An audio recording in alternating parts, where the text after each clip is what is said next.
The sponsors are mentioned on the webpage, but I'll just mention right now. Alberta Innovates Technology Futures, CQuick from the University of Maryland, CQT from Singapore, D-Wave Systems, Fields Institute, CryptoWorks 21, which Fields Institute, by the way, is on the University of Toronto campus. CryptoWorks 21 is a training program centered at the University of Waterloo. We also have support from Institute for Quantum Computing at the University of Waterloo, the Institute for Quantum Science and Technology at the University of Calgary, Joint Center for Quantum Information and Computer Science at the University of Maryland. And I'm sorry about CQuick. That's at the University of New Mexico. I apologize for that mistake. So CQuick. We have support from Microsoft Research, the National Science Foundation, which supported a number of American-based students to come over to the conference, Pacific Institute for Mathematical Sciences, which is at the University of British Columbia campus, Sandia National Laboratories, the University of Calgary. We have support from EPIQ, which is at the University of Sherbrooke, the Journal of Physics A, New Journal of Physics, Perimeter Institute, the American Physical Society, including Physical Review A, which is here on site, and Springer. And we also have Center for Quantum Information and Quantum Control, University of Toronto, and Antrique, which is a network of centers in Quebec. So sorry it took so long, but we've had an amazing amount of support for the conference. And so I'm hoping that all that support helps you to really enjoy and get a lot out of it. I'll just say a couple of words. One, there's been a schedule change, so again, blame me for everything. We forgot to include the business meeting. You'll see that there's a business meeting tonight, part one, and part two on Thursday we'll discuss the program, including how well the parallel sessions worked. So Thursday has parallel sessions, and let it all out on Thursday to have a discussion about that, and that's now in the program. We're not emailing for information, so we're using Twitter to convey all information. If you use Twitter, go to hashtag QIP2016 or at QIP conference. If you don't, just Google or Bing or whatever the hashtag QIP2016. You can see a list of all notices, so they all land on the webpage. You'll see that we have a video camera back there. All sessions are being videotaped. The tutorial sessions on the weekend, all slides are being loaded up on the webpage, so you can even see the tutorials today, I believe. And we'll have everything videotaped and available. And then finally, and sorry to delay the session, finally, I'm going to pass the mic over to Jim Oliver, who's Director of Guest Services, and then he'll pass it over to Richard Cleve, who's the chair of the session. Thank you. Thank you very much, Barry. My name is Jim Oliver, the chairman. My name is Jim Oliver. I'm the Director of Guest Services here at the Center, and I offer my warmest welcome to such a distinguished group of scientists. We're delighted to have you here. We hope that Banff National Park really inspires your meeting. How many of you are here in the park for the first time ever? Well, welcome. As you can see, it's an inspirational place. It is a very protected place.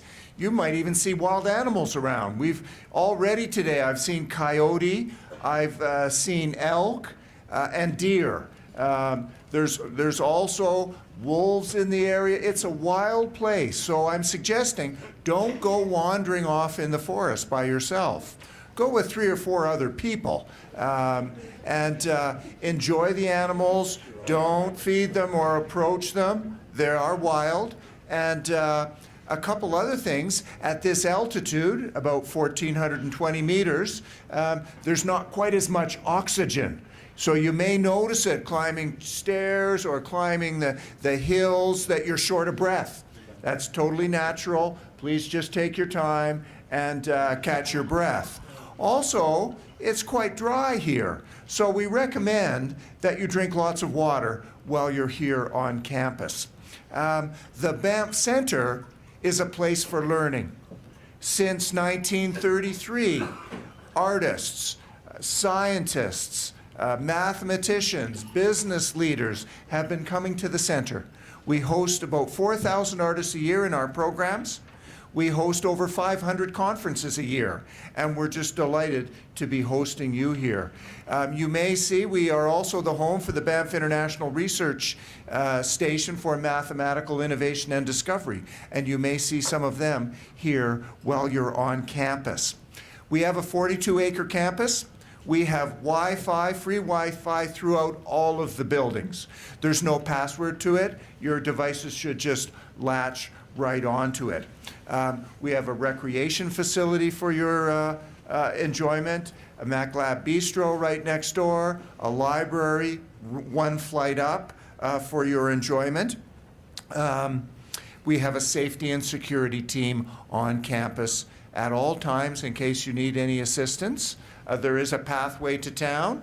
It starts just off this side of the Kinnear Center. It takes about 15 minutes to walk downtown, and it takes about 20 to 25 to walk back up.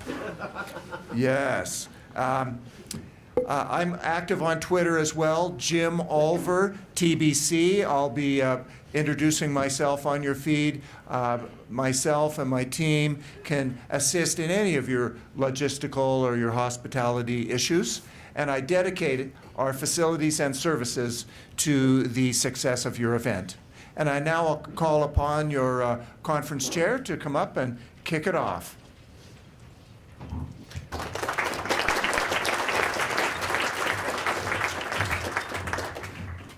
Welcome.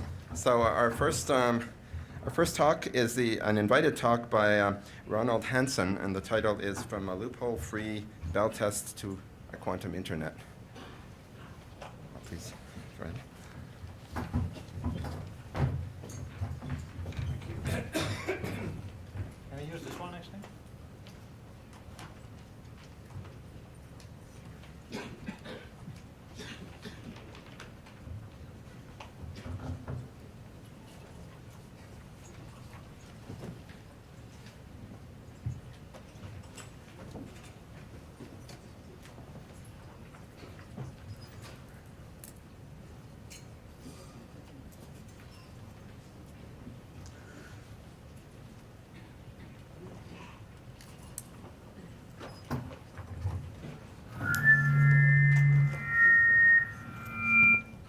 Interesting. Okay. Does this work? Can you hear me? We hear you. You hear me, but people in the back also hear me? Yes? Okay. I guess that was a thump. Yeah, good. All right, so good morning, everybody. It's a real pleasure to be here. I understand that I'm the only experimentalist here, which is a bit frightening. And I also see that you theorists gathered not in a normal setting, but in a wedding reception setting, which is also interesting. Let me start by introducing this picture. Let's see. So there are multiple screens. I can only point at one at a time. I'm sorry for that. So what I'm going to do today in this talk is to discuss an experiment that we did last summer in Delft. And what you see in this picture is the Delft campus. And on top of the picture, we drew a diamond here. There's an electron in there. There's a diamond somewhere in the building here, one electron. We entangled these two electrons, and we did a Bell test that is free of all the experimental loopholes. I don't know if I'm going to insult you as a theorist now, but I'm just going to tell you, for the people who have not been in Delft, this is not what the campus looks like. This is a fish eye camera. So it's actually, this is almost a straight line, and we'll give you a different picture later on. In the last few minutes of this talk, maybe 5-10 minutes or so, I want to tell you a bit about the plans that we have in going from this experiment into broader vision of a quantum network, a quantum internet, if you will, where we want to connect multi-qubit nodes over long distances to really make a network out of this. The work that I'm going to present has been performed by my team in collaboration with a group of Tim Taminiau, who has started his own group in Delft last year. And we had very strong theory support from Stephanie Rayner and her postdoc David. Basically, they were responsible for the analysis that was also made loophole-free in a sense. I will talk a little bit about that later. And we got our diamond samples from Element 6 in the UK. and Morgan Mitchell provided us the random number generators that we use in the Bell test. Okay, so we're going to talk about a Bell test. So we have to start with Bell's theorem, and most of you know this as a CSSH game with two players, Alice and Bob. Basically, we can describe them as having a black box device. It's actually a white box in this case, I see. And this black box receives a random input bit, 0, 1, and the boxes have to produce an output, and I label it +1 or -1 in this case. And this game has basically one rule, that during one round of this game, Alice and Bob cannot exchange information. That's all. And then we're going to look at the score that's quantified by a Bell parameter, S, which actually quantifies the correlation between these two outcomes. So we look at the expectation value of the product of the outcomes, and we do that per set of input bits. So 0, 0, 0, 0, 1, 1, 0, 1, 1, etc. We add them up, and there's a minus sign in front of them. And you know why we have the minus sign in front of them, because that's how we arrive at the inequality. Okay, so what is the inequality?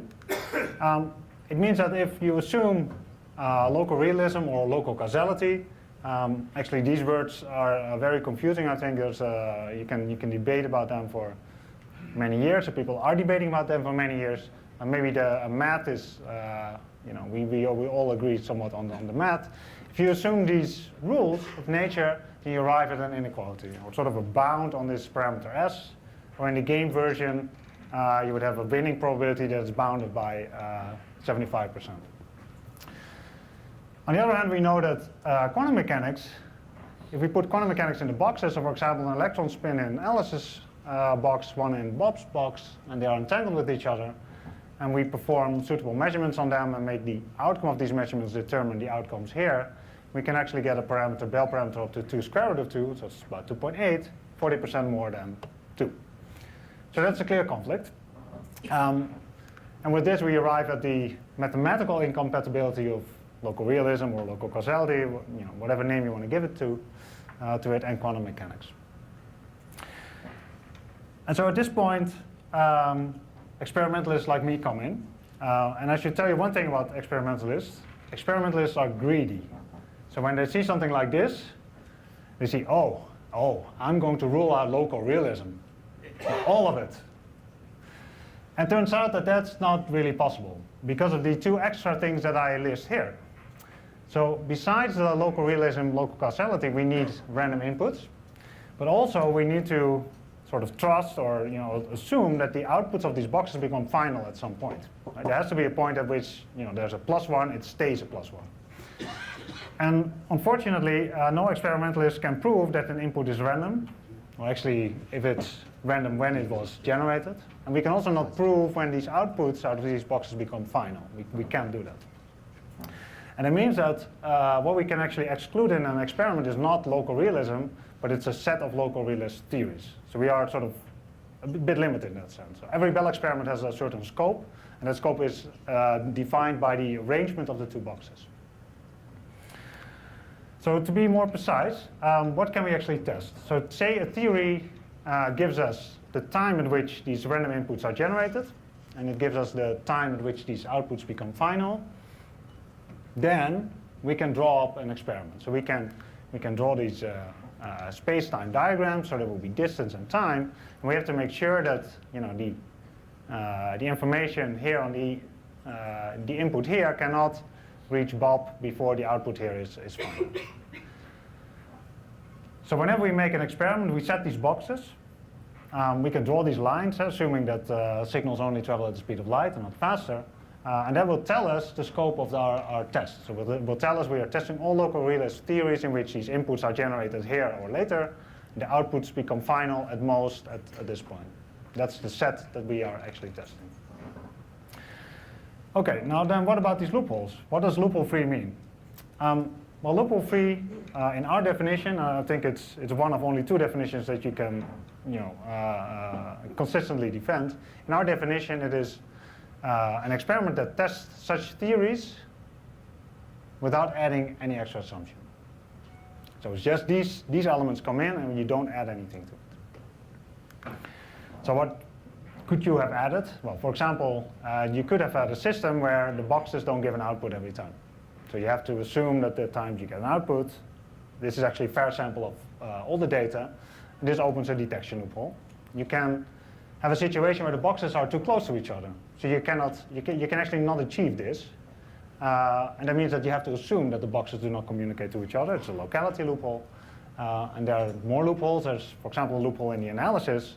If you assume that between the different runs here, the boxes forget everything, so they have no memory, you arrive actually a different bound, or say you get different statistical certainty than if you allow memory in the devices. And of course, we want to go all the way now. Loophole free, that means that we are going to allow memory in the devices. Okay, so why do we want to close these loopholes? Everyone here, I think, believes in that quantum mechanics is the best theory that we have. So maybe motivation one is not so interesting for you to exclude local realist theories, but you might be skeptical of experimentalists. So experimentalists could make systematic errors, and by going to a loophole-free bell test, you minimize the risk that somebody is making a systematic error. So it's kind of your distrust to me is a reason for me to do loophole-free bell tests. And then, of course, hacking. We can use these kind of setups in a device-independent protocols for randomness certification or device-independent QKD. So these are the reasons why we want to do this experiment. Now, many experiments have been done, starting with Friedman and Clauser in the 70s, and probably the most convincing for most physicists were the experiments by Alain Aspect in 1982, where he looked at distant photons, and indeed got very strong violations of Bell's inequality. So the experiments with distant photons up to recently all had to assume this fair sampling because most of the photons just didn't arrive at the detector. Now there's another class of experiments where the qubits or the quantum systems that are being looked at are very close together. And in these systems, the detection efficiency is very high. So basically, every time you do a trial of your bell test, you get an answer. So you don't need to assume fair sampling, but because the systems are so close together, for example, in this ion trap, the ions were really within a few, I guess, micrometers even. You have to assume that there's no communication. And these two classes of experiments show you the conflicting experimental requirements. So on the one hand, you need efficient state detection. You want, ideally, that every trial you get an answer. And on the other hand, the systems have to be separated because you have to fulfill this locality condition. You have to make sure that there's no communication between the boxes during one round. So this is the big experimental challenge. Now, one way to solve it was actually provided by John Bell himself. So this is a cartoon from a paper that he published in '81. This is the famous Bertelmann-Sachs paper. And he wrote this cartoon of a sort of idealized Bell experiment. What you see is a long box. And this actually contains these two boxes that I showed before. He drew it as one long box. The box has these two inputs, this A and the B that I showed you before, and the two outputs here labeled yes, no. And there's something else. There's a third switch. There's this thing here in the middle. It says go. And Bell said you can have this extra switch, and you ask the system, are you ready to run the Bell test? Is everything prepared properly? And if it says yes, then you say this is a valid Bell trial. If it says no, okay, discard. Doesn't count. And so in his words, he said, we're only interested in the yeses, which confirm that everything has got off to a good start. And for example, you can imagine, or what he was thinking about, if you have entangled photon pairs and the photons can get lost somewhere, you have some detectors in the middle that actually check, did the photon pass through this point? And if they pass through, then you know that actually up to that point, everything's good, and they can fly off. And if one photon got lost, your detector says, I'm not ready, okay, cancel the trial, and you don't have to count it. So this is a way to exclude your photon loss, which you will always have if you have long distance experiments up front. So you exclude it from doing the actual Bell experiment. Oh, sorry. And the implementation that we have is with single electron spins in diamond.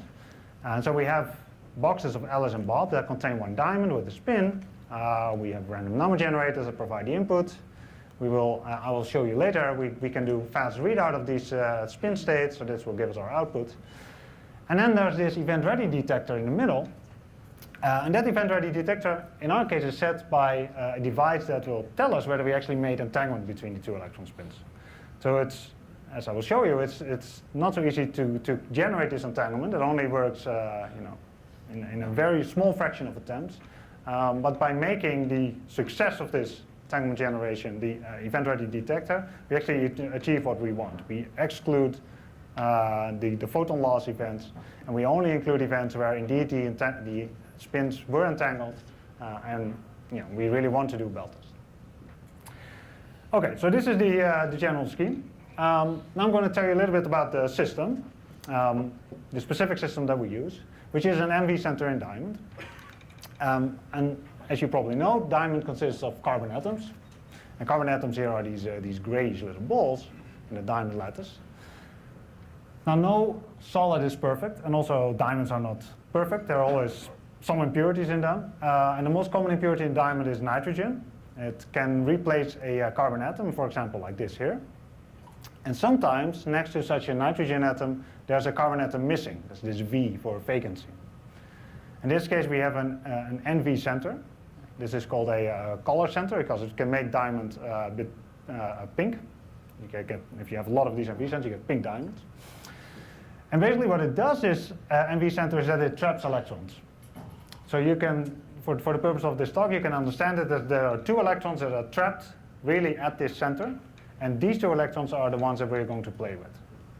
We kind of have a system which is similar to trapped ion. We're going to use laser light to manipulate these electrons and microwave fields to change the spin state. And with this, we create a toolbox to do these bell tests.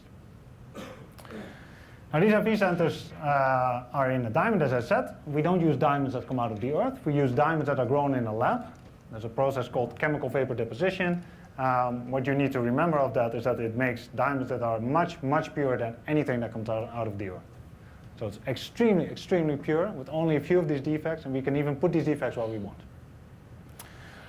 Now then we go with these devices into a nanofab facility. And so actually this is a scanning electron micrograph of one of these diamond devices, and you see there's a little dome here etched out of the diamond. And we do that on purpose, and we do that right on top of an NV center. There's an NV center right in the middle here. We do that just to enhance the photon collection efficiency, so the probability that the photon comes out in the direction that we want, because we want to get the photons out. And then you see some electrodes that are colored here that we fabricated on the surface. And we take such a device, so the diamond is actually, in this case here, so it's a few millimeters, and we cool them down to about 5 Kelvin, 4 Kelvin, and then we can do our experiments. So first this wire here, this is a gold wire. If we apply an oscillating current through this wire, it will generate an oscillating magnetic field at the site of the NV center. An oscillating magnetic field couples to the spin. It's a magnetic interaction, like in an MRI machine. And in this case, by pulsing this microwave field, we can actually do controlled rotations of this spin. So this spin is like our qubit, and we can bring it from state 1 down to state 0. If we keep the microwaves on, it goes back to 1, etc. So these are what we call Rabi oscillations of the spin state. It basically shows you that we have full control over this qubit that is set by 2 spin levels of the electrons. Now we can also apply laser light to the system. And then we shoot laser light with the right frequency. Then the electrons will go into a higher orbital.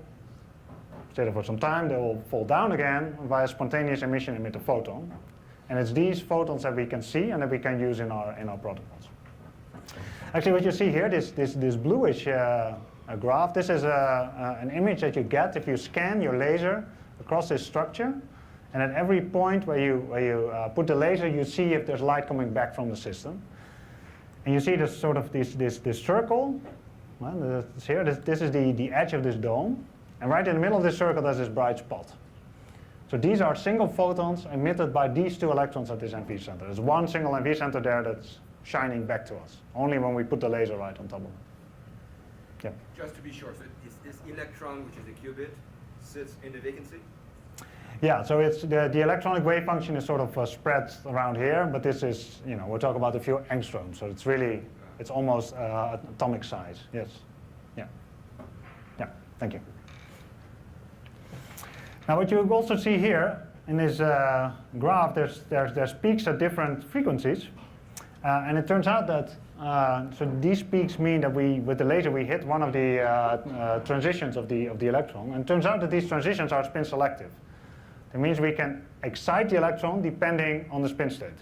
And that's a very useful property that we can use for initialization and readout of the spinors. I will show you in a later slide. Now, one of the big benefits of spins and diamond is that the coherence times of these